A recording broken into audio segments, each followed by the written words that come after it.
Good afternoon, or good morning, depending where you are. Welcome to the latest in the Russo-British Chamber of Commerce webinar series. Today's topic of discussion is titled Terms of Trade and Customer Contracts. For those who don't know me, my name's Alf Torrance. I'm the Executive Director of the RBCC, and I'm delighted to welcome Maria Ostashenko and Ksenia Arokina from ALRUD law firm. Maria is a partner and Ksenia is a senior associate at that firm. For those who don't know who ALRUD are, it's one of the leading full-service Russian law firms, and clients include blue-chip multinationals, privately owned companies, and Russian state-owned enterprises. Before we get started, I'll quickly run through the ground rules as to how the webinar will run. After I finish this quick introduction, Maria and Ksenia will make a short presentation. I'm sure many of you will want to put many questions to Maria and Ksenia, so please use the hand up function on the Zoom app to let us know if you would like to ask anything. However, by far the best way of getting your questions heard is to use the chat room function to send us your questions during the course of the webinar. The RBCC team will be monitoring the chat room and we'll try to pick out some of the more popular themes. Please keep your questions succinct, and it would be very helpful if you would type in your name and company on your Zoom identification tag. If you can't do that, please include them with your question. We'll have everyone on mute, so please unmute yourself when you're speaking, and then please remember to mute yourself again once you've finished. We'll be recording this webinar and we'll post it when we've finished. We'll also make the presentation that Maria and Ksenia make available should you wish. Maria, very warm welcome. Lovely to have you here. We're very proud to be associated with your law firm. Of course, the topic we're going to cover today is extremely important, and many companies are wondering where they stand with respect to contracts. We work very closely with the Chambers of Commerce and Industry of the Russian Federation, and I know that they're signing a great number of force majeure certificates. I'm fascinated to hear the legal position that these companies are in. Over to you, and very warm welcome. Okay, thank you very much. Thank you for organizing this webinar in such uncertain time, very unique time for everyone, including me and my colleagues, of course. We have quite many requests now regarding what happens with contracts in the current circumstances. Of course, this time is quite unprecedented, and it was not possible to foresee such situation even several months ago. But we are where we are, and I suggest that we look at what the Russian civil law, civil code in particular, says about the situation, or may say about the situation, and what is available to the parties to commercial contracts in order to mitigate the risks that are obvious in the current uncertain situation. I will share my screen in order to show the presentation. Just a second. Here. Please let me know if you don't see my presentation, but I hope you can see it. Yeah, that's perfect. Thank you. Yeah. Okay. So first of all, let's look at the qualifications that are possible of the current situation from the perspective of the contract performance. Of course, many contracts are affected. Some contracts are in the position that they just cannot be performed because of this situation. And what the Russian Civil Code says about it, the text provides actually three main options. The first one is termination of the obligation due to inability to perform. What does it mean?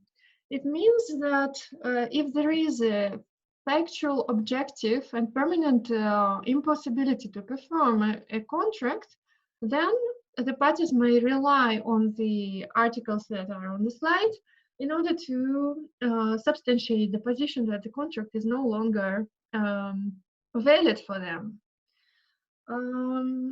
It is possible to recognize the fact of impossibility between the parties without going to the court.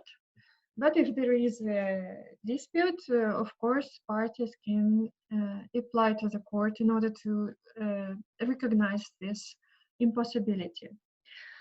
The other thing is what I've has mentioned is force majeure, of course. It's the first thing that comes to the mind when we have such outbreaks of diseases, viruses, and actually such situation is directly named by the civil code as a force majeure situation. But here I need to say that the parties should be very careful before recognizing the force majeure circumstance in their particular case, because of course there are some conditions that should be met in order to qualify a situation as a force majeure situation. And those are that the circumstances should be very exceptional, and they should be unforeseen, and they should prevent the party to perform an obligation. So there should be again some objective impossibility to perform a contract. But in comparison with the first option, this should be a temporary situation. So it does not terminate the contract itself, and it does not terminate the obligation, but it releases the party from the liability for non-performance. So for instance, if you are in delay of supply because of the epidemic, you can be released from the liability based on the force majeure rules. Here again, we should be careful because the epidemic itself is, of course, something some adverse event, but it applies to different parties differently, and some parties may benefit from this situation. Maybe it's not the majority of the market players, but we understand that some parties can have extra profits because of the outbreak of this virus. So each case should be considered individually, and this is what the Russian Supreme Court said in its recent resolution regarding force majeure. They issued it quite recently, saying that each contract should be considered on a case-by-case basis, and every situation should be analyzed very, very individually. Then the third option is material change of circumstances. This means that when the parties entered into a contract, they could not foresee such a change that had a very substantial impact on their rights, on the effect of the contract itself. So, and if there were no such if they would know that such circumstance occurred, then they would not enter into a contract at all, or enter into a contract on a substantially different terms. So here is the rule that gives the right to a party to go to the court and to ask for either termination of the contract if this change makes no sense for the party to be in such an arrangement furthermore, or to modify it proportionally to the changes of the circumstances. So this is what the parties can do in the situation when they have already a contract. It is not somehow amended, adapted because of the COVID-19 outbreak, but it is as it is. So they have three main options, and they can go to the court, and the court will consider the case individually every time. Then, as you can imagine, that is very convenient for the parties because they are very much dependent on the court. And there are always costs relating to the litigation, and monetary costs and the timely costs. So I would suggest that we also look at the instruments that are available to the parties in order to predict or to mitigate the risks relating to such adverse events. And let's look at the contractual instruments that are available under the Russian law.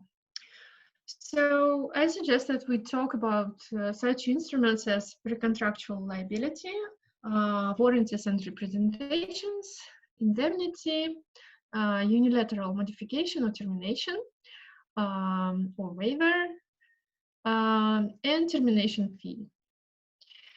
I understand that quite many of those concepts are quite familiar to other jurisdictions, and me and Ksenia will touch more on some peculiarities of the Russian law. That, for instance, indemnity has quite a strong peculiarity in comparison with its traditional concepts under common law system.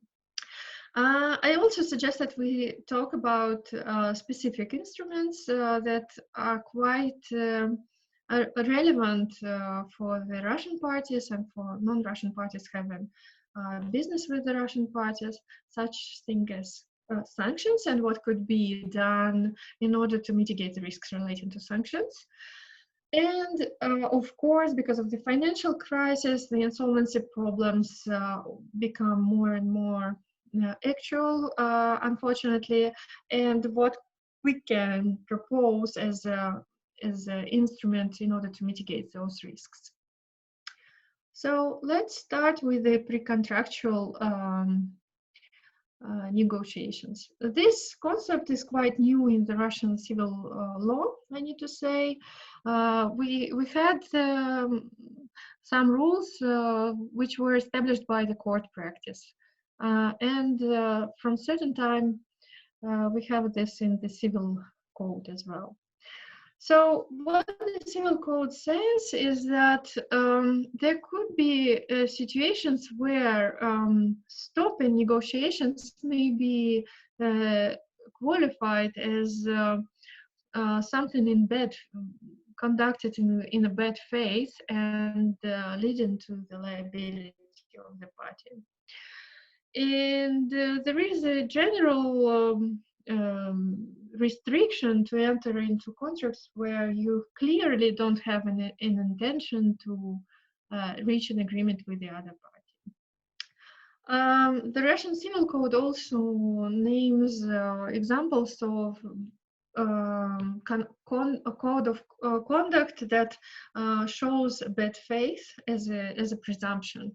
So you can, of course, dispute the presumption, but in certain cases, your bad faith is presumed, and those cases are relating to provision of information that is vital for a contract. For instance, non-disclosure of the information that is very important for the other party.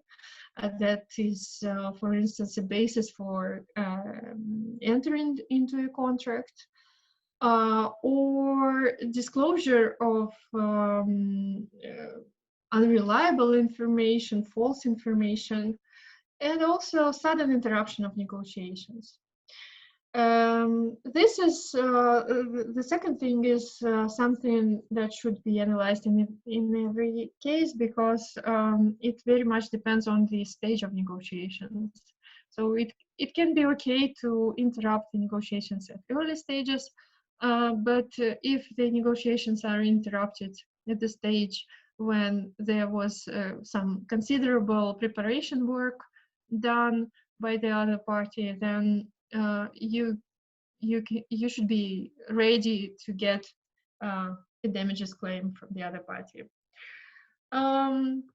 As an example of the court cases that were that illustrates this, I can refer to a case where there were very long contractual negotiations between a warehouse and a tenant, where the warehouse was forced to adapt the premises to the technical requirements of the tenant.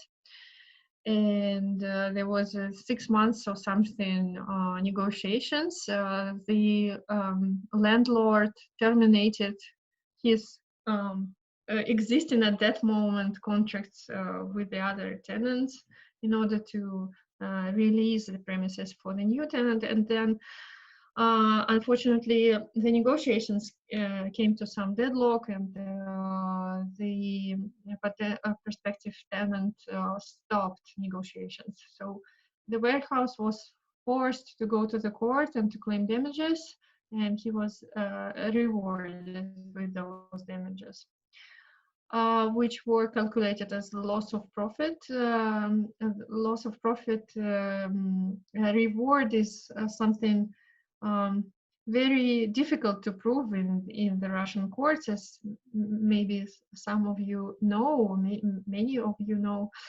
This is not an easy task, but in this particular case, the court supported the position of the warehouse, which calculated as as loss of profit for 6 months, and also for some other preparatory works, which is a real damage in that case.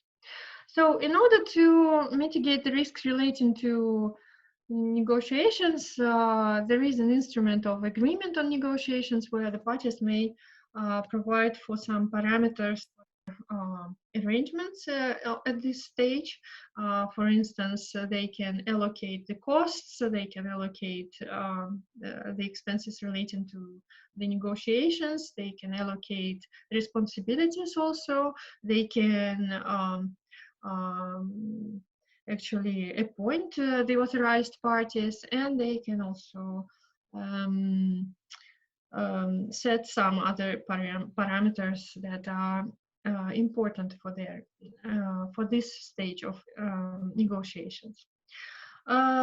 Please be careful with the nature of this agreement, because it can be qualified as binding, and if you don't want to have a binding effect, then it should be stated directly in the agreement, or if you don't want to qualify it as a preliminary contract under the Russian law.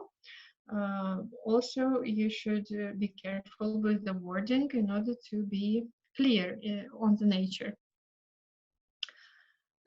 So regarding the liability for bad faith negotiations,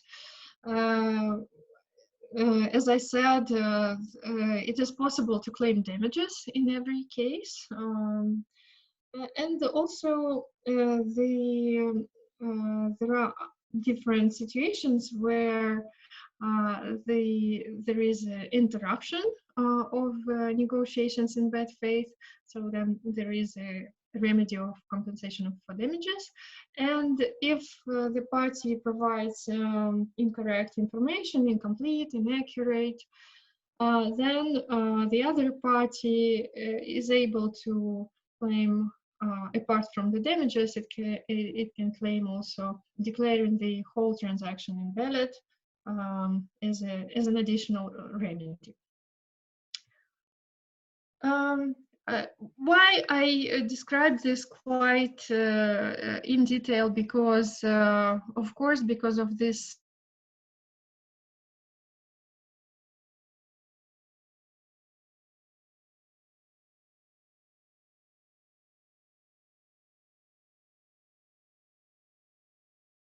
avoidance with the damages and other claims. The other contractual representations, this instrument is quite known to the English law, of course. It comes from the English law. Just to say a couple of words what the Russian law says. There are a number of things that warranties and representations can cover. For instance, subject matter of the contract, some facts on the subject matter, for instance, some facts on the subject matter of a sale and purchase agreement. Then the authorities of those who conclude the contract, the permissions to enter into a contract, the signature authorities, and so on. Then the licenses, if they are required, can be covered by warranties and representations. And also, quite importantly, the financial status. Especially this is important in today's life, where many companies face financial difficulties. And what is the compensations if the warranty is, for instance, inaccurate? Then we have the claim on damages. We have penalties. Ksenia will talk about penalties later on how they are calculated and what can be done with them. And also the right to claim for termination of a contract, or again, invalidation of a contract. So for restitution of the parties under the contract. I need to say that there is a presumption of liability of the party if it knew that the other party relies on such information and warranty for entering into a contract. So it's quite important factor for such kind of claims.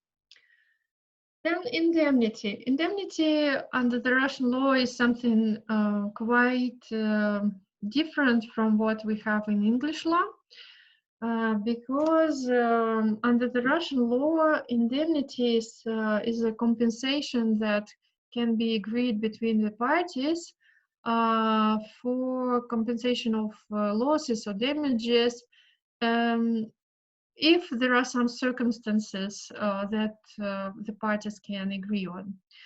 But it should be noted that in comparison with the English law, the circumstances cannot be a breach of the contract. So that makes our indemnity quite different.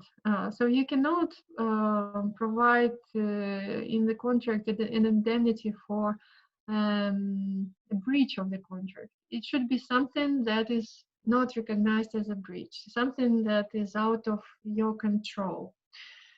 Also, indemnity is an instrument that is available just for commercial entities. It is not available to individuals. So in this sense, indemnity is very specific remedy under Russian law, because it's not a liability, which makes things maybe good because if indemnity would be a liability, then the courts have discretion to decrease the amount of compensation. And the intention of this clause in the Civil Code was to create some concept that is not subject to decrease by the court. And this was like an idea of having this compensation in the Civil Code. The problem is that the court practice is not uniform at all, and sometimes the courts still regard indemnity as kind of penalty, and penalty can be substantially decreased by the court.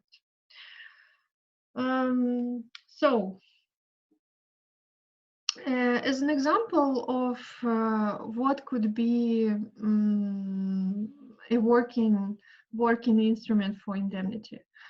I can illustrate this by the court case where the parties of a contract for carriage of some products by ship agreed that if the ship is forced to overwinter and cannot deliver the products to the final destination, then all the costs regarding overwintering, so it's for our ocean on the north of Russia, mainly all the costs relating to such overwintering should be reimbursed by the other party. And this, as you can imagine, the weather and the time when the water is frozen is not something that is under control of either party. So in that case, the court supported the claimant and rewarded a compensation because of this circumstance that was agreed between the parties. The practical difficulties with the indemnity are usually relating to how to indicate those, how to define those circumstances, because the law requires that there should be some clear indication of the circumstance, should be some description that you can use. And this is quite difficult at the moment when the contract is entered into. Another difficulty is how you calculate the amount. But in this regard, some instruments like damages calculations or other compensations can be used, and the parties are free to use any compensation scheme. With this, I would suggest that I invite my colleague Ksenia Yerohina in order to continue our presentation. Thank you very much, Maria. Hello, everyone, and thank you very much for joining this discussion today. So I'm going to continue with further contractual instruments. I'm sorry, just have some technical issues with the sound. Okay, so I'm going to continue with further contractual instruments, many of which appeared in the Russian Civil Code after the large-scale reform of the Russian Civil Code, including the Russian contract law. And as you might be aware of, it took place in 2015. So we have these instruments for several years, and now we have even we are familiar with the practice of implementation of these instruments and can recommend to use some of them for contractual relations and to secure contractual obligations of the parties under commercial contracts. So let's start with the unilateral repudiation of a contract. This was a very desired changes in the Russian Civil Code. So general rule of the Russian law is that the repudiation of a contract is not allowed. And this was a general rule, and not many examples of exceptions from these general rules took place during the last period of time. So after this reform, we have a new rule stipulating that in cases directly appointed by law, or in cases stipulated by the parties' agreement, there is the right for the parties can agree on certain circumstances and certain procedure for unilateral termination of the contract. We are talking about the termination for convenience. So we do not consider the termination for contractual breaches, which is another topic. We are talking about termination for convenience only. In cases directly pointed out in law, the termination for convenience is possible, for instance, in cases of services contracts and works contracts, which is the most common example. And there are some exceptions where the termination for convenience is not possible. Again, the most popular, if I can say like that, the most common example is a lease contract, which is concluded for a fixed term, and you have no right to terminate it for convenience unless the parties mutually agree to termination. So what is the procedure to terminate the contract for convenience? So the main difference with the unilateral termination prescribed by law as a general rule is that you do not need to go to the court to terminate a contract. You just need to send the other party a notification. It's better to have a written notification on termination, which will stipulate the circumstances of the case and maybe some grounds for the repudiation. But basically, you just need to send a notification to the postal address or any other address of registration of your counterparty. At the same time, parties can agree that there are some specific requirements for the notification procedure. Again, the most common requirement is to observe some prior notification period. So you have to wait, you have to send a notification and then wait for some time before the contract is deemed terminated. There might be some requirements in respect to the form of the notification, and maybe it's any other requirement, because parties may rely on the freedom of contract principle and specify anything in the contract that is not directly prohibited by law. There are some peculiarities for consumer contracts, because under Russian law, you have the right to terminate the contract for convenience if you are a business entity and you are contracting with another business entity or individual entrepreneur. But if you are in contract with a consumer who is individual, and then the consumer rights protection law applies, then the right to unilaterally terminate a contract is only on the consumer side. So only consumers are vested with the right to terminate the contract for convenience, unless another rule is directly prescribed by law. What are the consequences of termination for convenience? There might be either consequences which are prescribed by law. Again, we have a services contract and works contract when we have an obligation of the customer to pay for the works done and compensate expenses to the contractor. And if the contractor initiates termination procedure, then he or she should compensate losses to the customer in full by default. So other consequences could be an obligation to return the prepayment amount for the future services or works, or any other obligation which should be performed in future. There might be also consequences. As one of the specific consequences is an obligation to pay a so-called termination fee. So we will shift to the next slide regarding the termination fee. So this was actually the most desired amendments from my perspective, and it was implemented in the civil code during this large-scale reform. And this amendment allows parties to agree on certain termination fee in case either party intends to unilaterally modify or terminate a contract for convenience. Basic rules for the termination fee is that termination fee is generally allowed in any commercial contract concluded between business entities, again, not in the consumer contracts.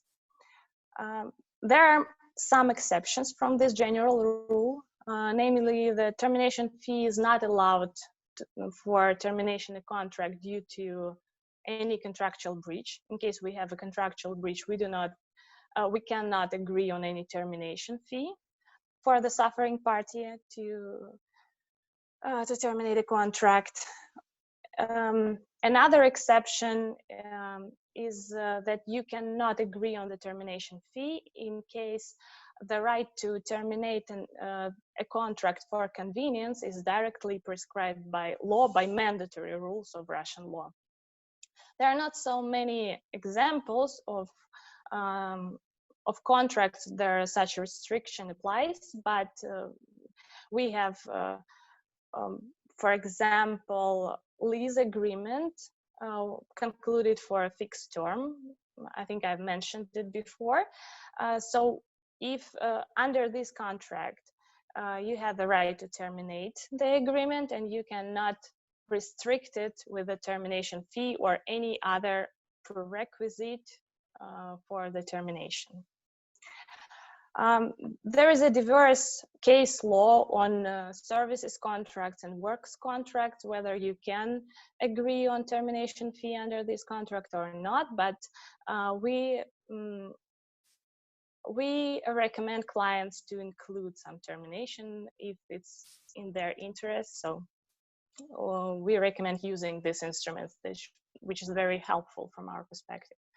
The amount of the termination fee can be either any fixed amount or any proportionate amount or any formula, but it is necessary to make this termination fee amount proportionate to the adverse consequences of the termination. Otherwise, there is a risk that the courts will reduce the amount of termination fee and maybe can qualify it as a penalty or other remedy under the contract and not the termination fee. So how to formulate a termination fee condition in the contract? So you need to indicate that the fee is set for the termination for convenience. Better just to refer to the specific provision of the Russian Civil Code, which provides for the rule of termination for convenience. Then you need to determine the termination fee amount.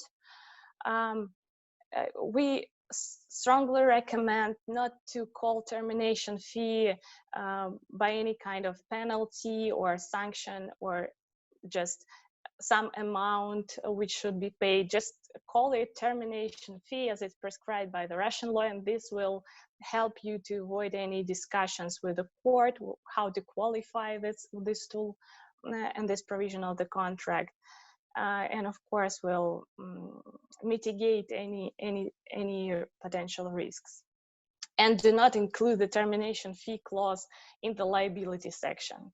Of course, Russian law is very formalistic, so just to be sure that the court will consider your contract in the way you made it, just include it as a separate clause of the contract.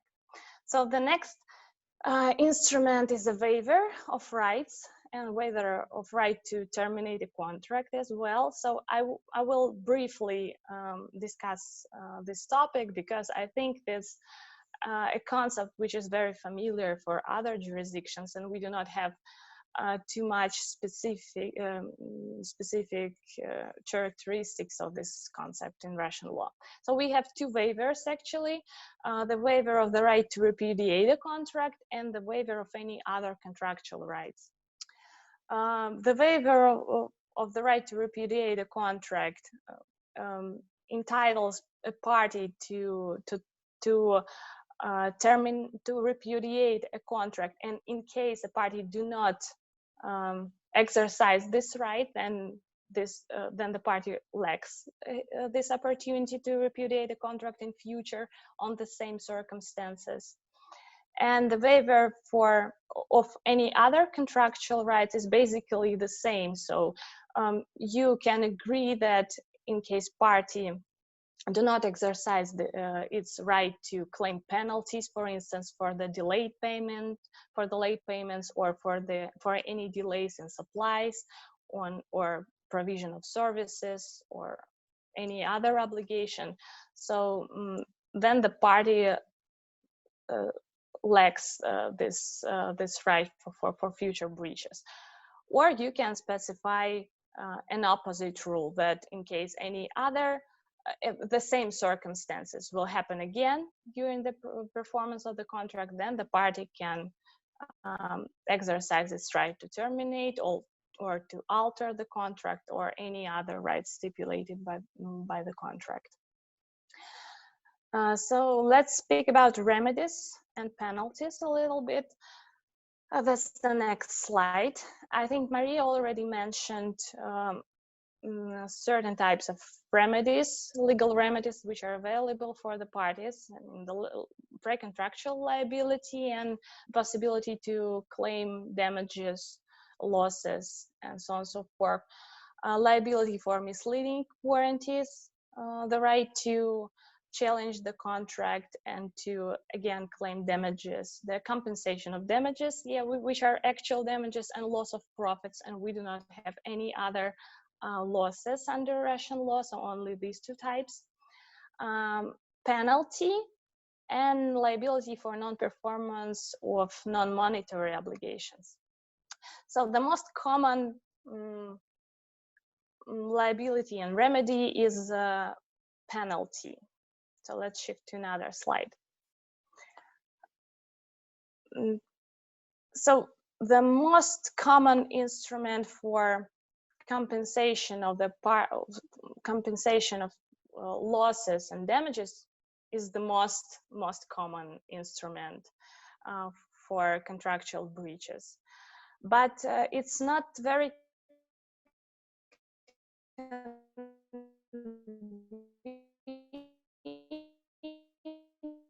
is available for the parties in case of breach, because now we also have the situation with the court discretion, because you need to go to the court and you need to prove the amount of damages, you need to prove a causal link and some other conditions to claim damages from the breaching party. Therefore, we always recommend to use penalties as much as possible throughout the contract for any contractual obligation, because it's quite convenient just to agree on any fixed amount or any formula for calculation of the penalty, and you do not need to claim, you do not need to prove any causal link. You need to prove, don't need to prove any amount of damages you suffered. You just need to prove that there was a breach of the contract, and now you have the right, you are entitled to claim penalty in any amount. You need to, of course, consider the proportionality requirement, just not to abuse your right to claim penalty, but this is a quite helpful instrument, and due to recent changes in Russian civil law, now Russian courts lack their power to reduce the amount of penalty at their discretion. Before this very helpful amendments to the Russian Civil Code, we had a situation that the court could just consider while considering the case, the court could reduce the amount of penalty because the court just considered it disproportionate or due to some other grounds.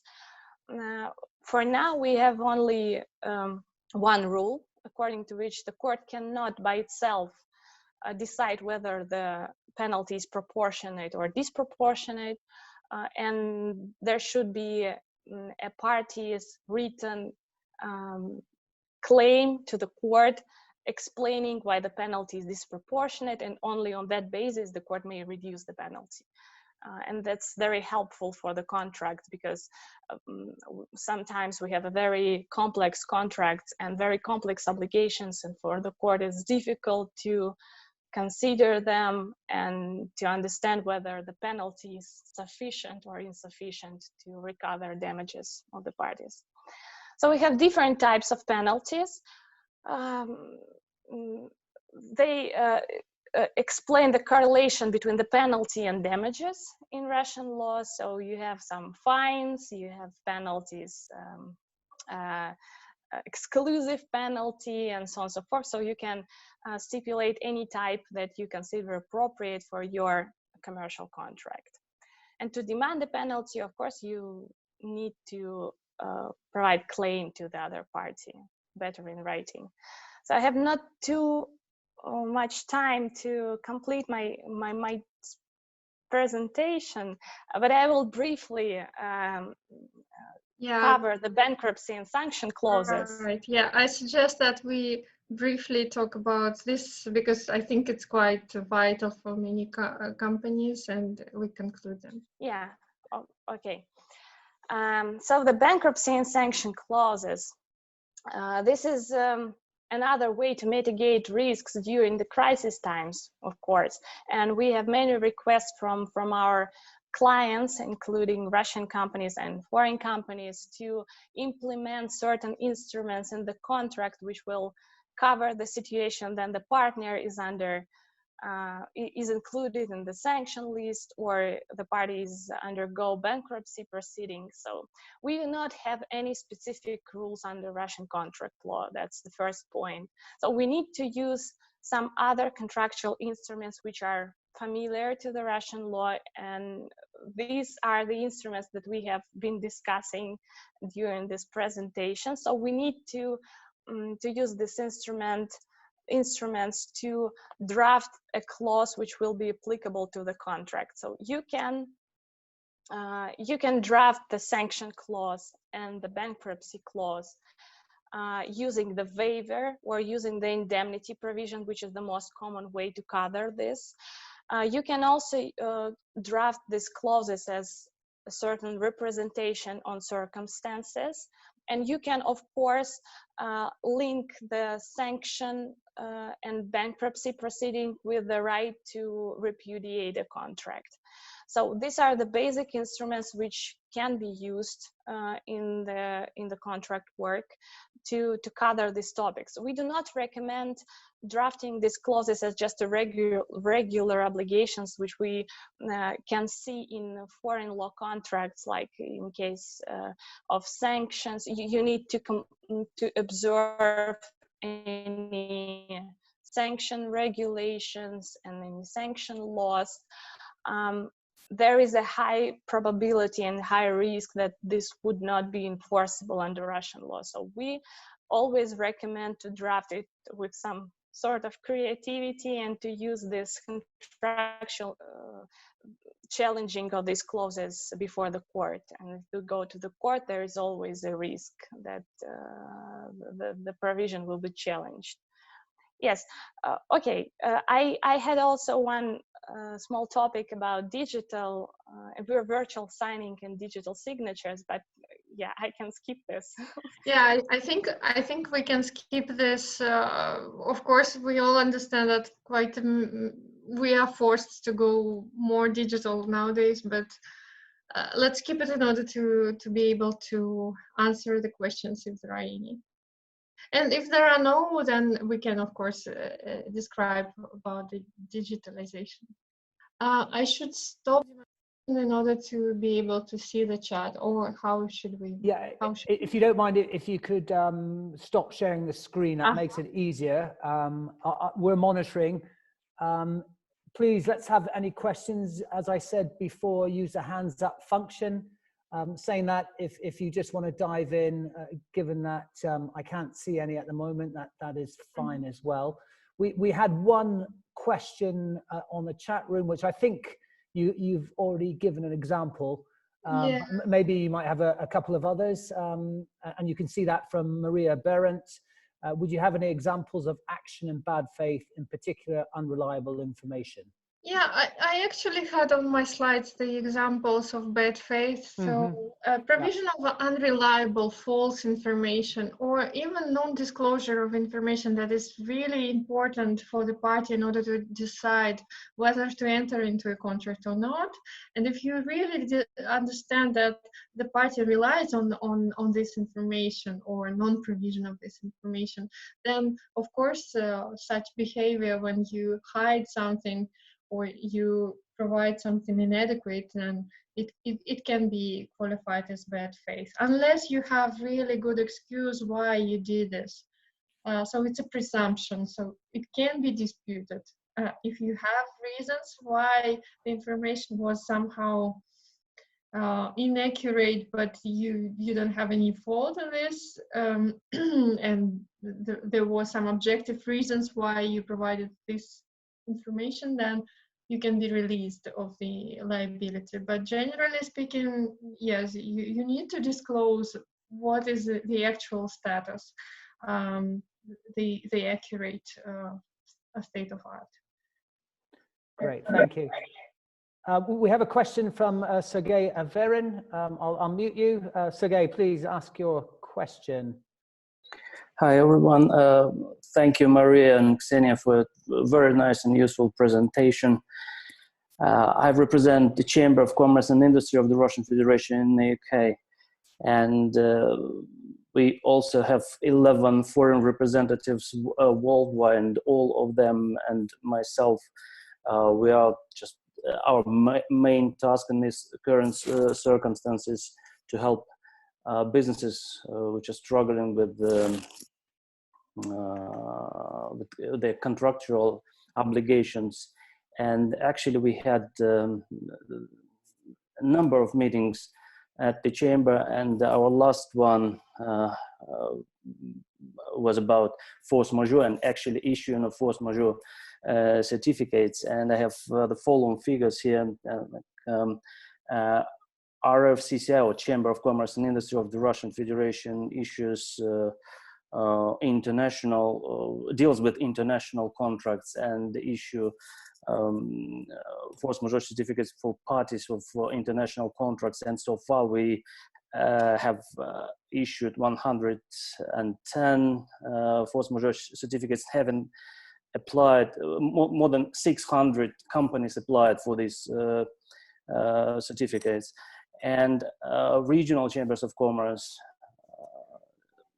deal with local contracts or national contracts, and there are less than 500 certificates issued at this time, and more than 3,000 companies applied for this.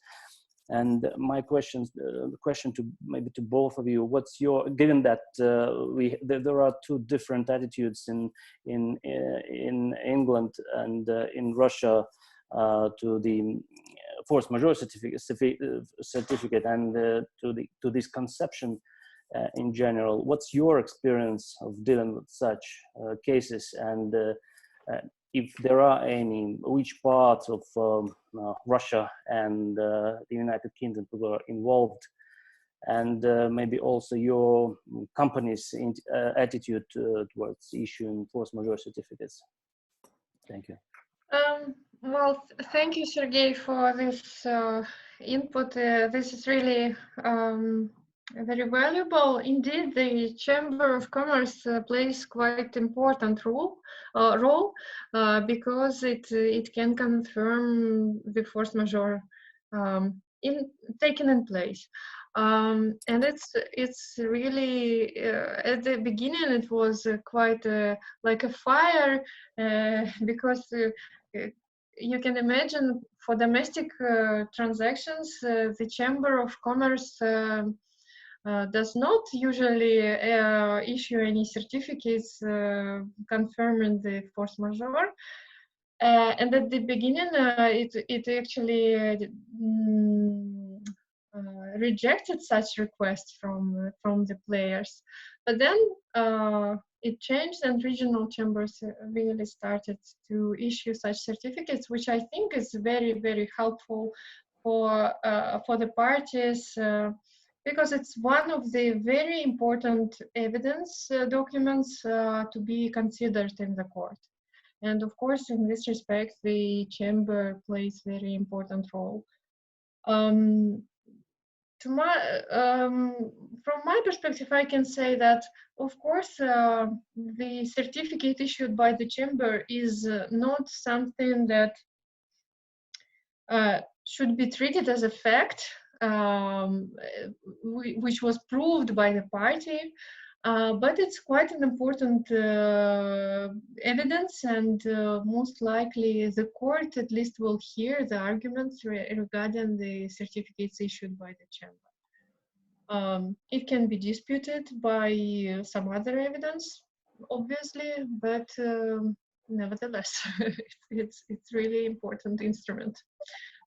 Yes, and quite many of our clients applied for issue of certificates, and some of them got them successfully. So thank you.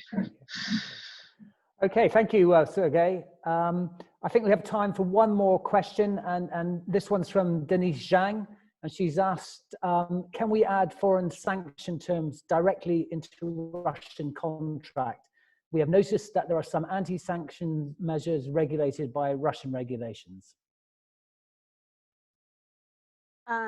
Yeah, so I think that's a question for me. Yes, to either of you. Yeah, sorry.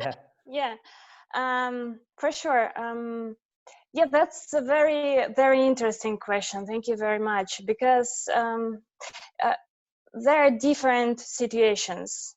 If we have a contract governed by Russian law between two Russian companies, or between a foreign company and a Russian company, and this sanction clause will oblige Russian company to comply with certain foreign sanctions against Russian companies, that wouldn't work if you just add it to the contract. Unfortunately, this would not work because the Russian Supreme Court and the Russian Constitutional Court multiple times confirmed that the Russian company cannot oblige itself to comply with foreign sanctions against other Russian companies.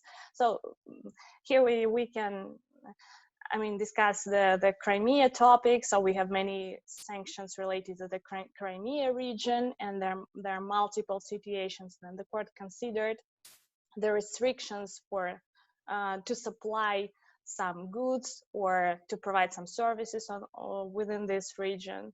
So yeah, if you just put it in the contract, so there is a high risk that it would not work in the way you wanted. So therefore, we always recommend to consider the possibility to draft this clause in the way that it would reflect the parties' arrangements, but it would not be just this straightforward for the courts that your intention was to oblige Russian company to comply with foreign sanctions. If we have another situation, you have two foreign companies, or you have a foreign company which obligates itself to comply with certain foreign sanctions, then that's okay, but just it's necessary to keep in mind that it's better to stipulate the consequences also. You need to link it with some further rights, just like the right to terminate a contract for convenience in case you consider that the further performance of the contract would be in breach of any sanctions or other laws. So yeah, that's better to draft it in a mixed way. Let me put it like this. Great. Well, thank you very much. Unfortunately, that's all we have time for. Maria and Ksenia, thank you very, very much for a really insightful and interesting presentation. We've had a number of requests for your presentation, so hopefully you won't mind if we post it on the website. That would be very helpful. And as I mentioned at the start, it's been recorded, so if you'd like to go back on any of the information that's been covered, you'll be able to get that on the website. Thank you as well, of course, to all the participants who've taken time out to join us in what was a very, very worthwhile webinar. Our next webinar is actually on Friday, the day after tomorrow, when we will be talking to the Moscow city government and asking them what support they're providing for business. So please join us on Friday. That's taking place at 11 o'clock Moscow time. So we'd be delighted if you would join us for that. That's all from me. Once again, Maria, Ksenia, thank you very much, and look forward to doing this again in the future. Bye-bye to everyone. Thank you. Thank you. Bye. Goodbye. Bye-bye.